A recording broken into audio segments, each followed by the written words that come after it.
या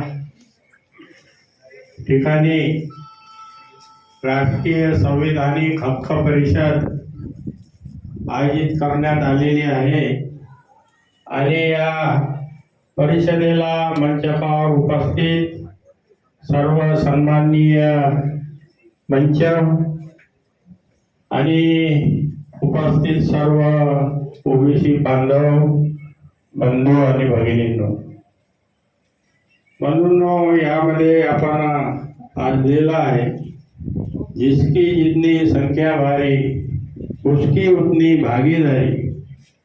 या देशामध्ये 1950 ला संविधानी 1950 ला देशाला भारतीयांना संविधान मिळालं आणि त्यामध्ये SC ST OBC चे हक्क सुरक्षित करण्यात आले।